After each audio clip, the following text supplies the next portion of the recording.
Hi, welcome back to the Wisdom of Your Soul. I'm Janice Mary, your host, and I'm so glad you're back joining us. We have so much to talk about today, so many interesting things. So this is a place where we talk about how to connect to this divine energy that lives within us, our soul, or our consciousness, or our higher self.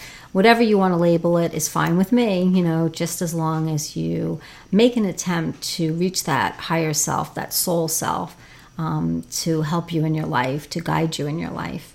I know my own connection to my soul has changed my life in so many beautiful ways, and that's why I'm here trying to share all that I've learned and continue to learn. So I hope you hop on to this journey with me and continue connecting and learning about your spiritual journey.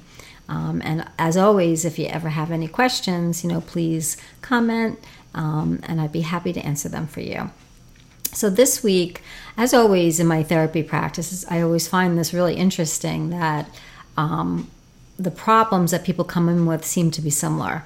And I don't know why that happens. And so when I connect to my soul energy, it feels like I'm giving the same answer to everybody. But it's just kind of how that works sometimes. It's very, very cool. So this week, a lot of people were in a lot of fear. Maybe because of the 9/11 anniversary, which is completely understandable. But just very fearful thoughts, very scared thoughts, and very doubting thoughts. So when I go into my soul energy, I just get images and ideas and impressions that might be different than me, Janice, the psychotherapist. And a lot of times I actually just combined what I feel from my soul energy and also what I've learned intuitively just from working with people. So this week I was given the image of, when we're in those lower thoughts, those fearful thoughts, those scared thoughts, we're like in the basement of our house. So if you visualize that, that can be helpful. And when we move into the soul energy, we are coming upstairs, and the soul gives us a completely different perspective. And upstairs, there's more windows and there's more light, and the energy is different, and we feel better upstairs than we do in our basements, or, for most of us anyway. So it's just a good visual, and it's a good way to kind of think about it.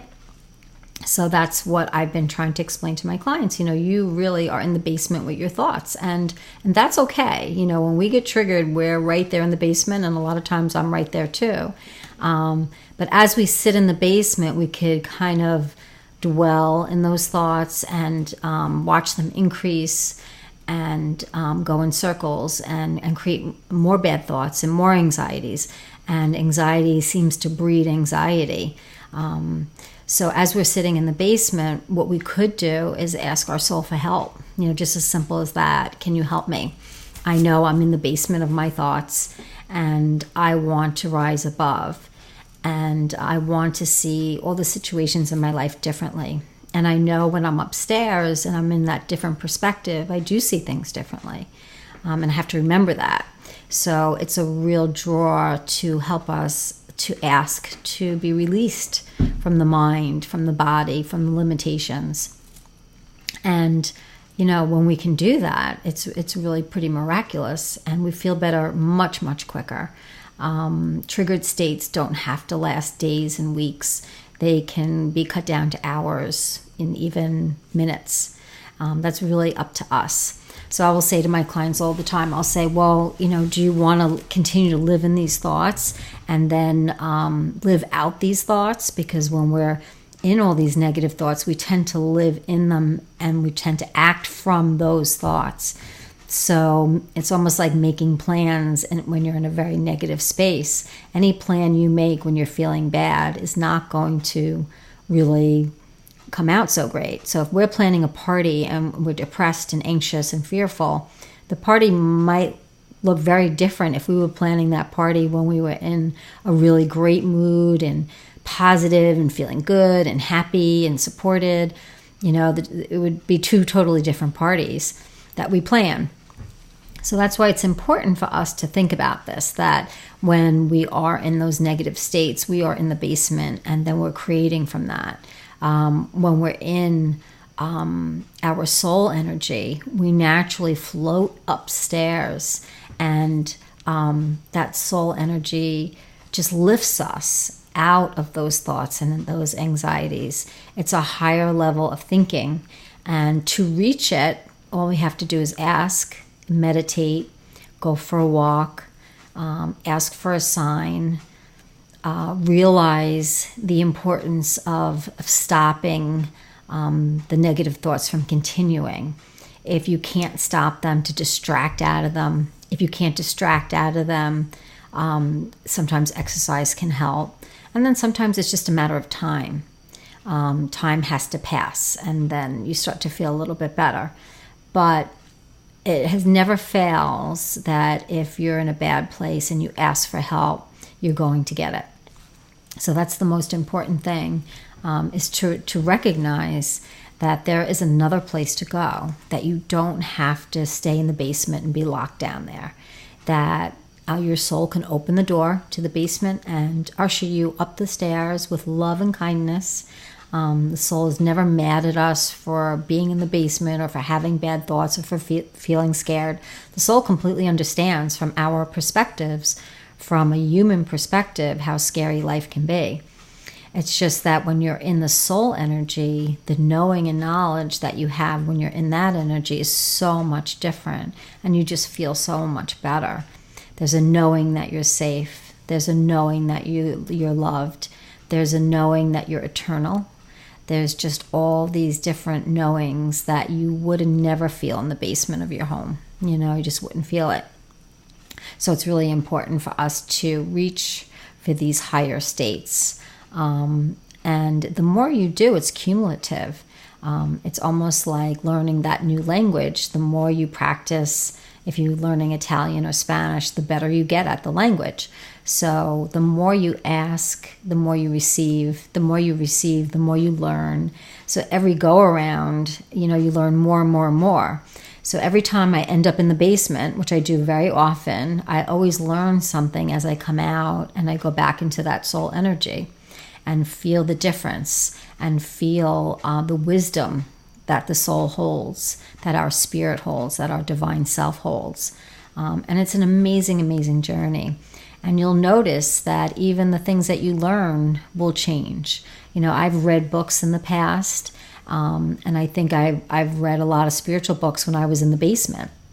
So I was getting a completely different interpretation of them. So now that I'm out of the basement most of the time and I'm upstairs, I've gone back to reread some of the books and look at some of the spiritual learnings and have a completely different experience with them, because I can relate to them on such a different level. Now I kind of know what they're talking about and intuitively understand what they're talking about, where in the past it was much more of a stretch.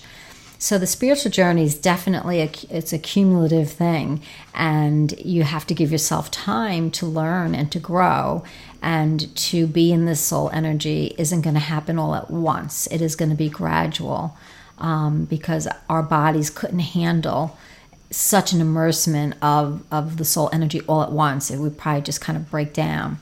So the spirit, as kind as always, does it in a very gradual and a very gentle way. But you will notice over the months and then over the years how much you've changed. And I used to think that it was aging, that just with aging you become wiser and you know more and you're more relaxed. And that might be partially true, but it's not totally true, because I work with a lot of people that are older than me and they are still struggling, and they're still most of the time in the basement. And so that's why I'm here, to try to help everybody and myself to continue to challenge ourselves to reach for this higher state, for this higher being, to know that we're so much more than just a human and a body that really breeds a lot of limitations. So when you see yourself as free and that you're a spirit, you even can look past your body, and you don't have to believe what the world has defined things as. You can challenge it, and you don't have to take in these beliefs, and you don't have to feel bad about yourself. The more time you spend in your soul energy, the better you feel about yourself, because you just know who you are. and then you know who everybody else is. So there is there's nothing bad about that, and it just will get better and better and better. It doesn't mean that you're not going to end up in the basement. Of course you will, and of course I do all the time, but like I said, I spend less time in the basement now than I ever have. So I encourage you to keep asking for help, and to know that what you're thinking isn't who you are. Our thoughts is not who we are. If we were just our thoughts, then we wouldn't be appalled by them half the time. And we wouldn't be curious, like, why am I thinking this? Why all of a sudden am I thinking about something in the past? Why all of a sudden am I thinking about this person that I haven't thought about in years? Why am I thinking these things? The person that is asking why is your soul, is your spirit. The thoughts is from your body, and it's from your life experience. Your mind is like a computer, and it has stored every experience you've ever had, and generates thoughts. And your soul can observe them, and can kind of witness them. So when we really realize the limitations of the mind, and that the soul is there, and when we reach into the soul, there's such safety, warmth, and love that really helps us to understand the mind much, much better. We can absolutely feel and know the limitations of that, and know for a fact that what we think isn't who we are. And this critical mind isn't who we are. And that we can reach past the whole system and directly bypass the mind and go right to the soul. And that's what all of our souls want. That's what we're here. We're here to grow and evolve, and hopefully in time, after generations and generations, that people's egos will not have as much of a say or impact on people as they do now. Most of my clients that I see are struggling with very, very bullying egos. That is really guiding their lives, and in spite of it, a lot of them are still having very good lives, because that just shows how active the spirit is within us. That even with the company of a bully half the time in your life, you're still able to do all these wonderful, wonderful things. So that's a lot of credit for us. But it doesn't have to be that hard. We don't have to do it the hard way. We can learn and grow our soul through love. We don't have to do it through so much pain and so much feelings of not feeling worthy. That we don't have to do it that way. So, and here's my cat, Baby Blue, walking across, saying hi. So, that is a really important thing for us to keep in mind. So as I look back to some of my spiritual learnings, some books that I've read, Course in Miracles, when I read the Course in Miracles now, it just makes so much sense. And I could barely understand it when I first read it. I used to go to the workshops all the time with Kenneth Wapnick, and he would kind of interpret the Course in Miracles because I just couldn't understand it. It was just way above my head spiritually. It's not like I wasn't intelligent enough to understand it. I just was not spiritually there. I was in the basement so much that the words in A Course in Miracles, although they felt really, really loving, kind, and comforting, I don't think I believed them. But that was many, many years ago. So as you evolve on your own spiritual journey, you look back at some of the readings or some of the books that you've read, and you will be very surprised and very happy to see how you're advancing because you just understand them on a different level. So that's a very, very cool thing. So I just keep encouraging you to connect to your soul, to ask for help, and to keep visualizing the basement, and that you want to go to the main floor where all the windows are. And that's going to help you so much. We want to create from that main floor. We want to create from a place of positivity and love, and seeing everybody in seeing yourself in everybody else.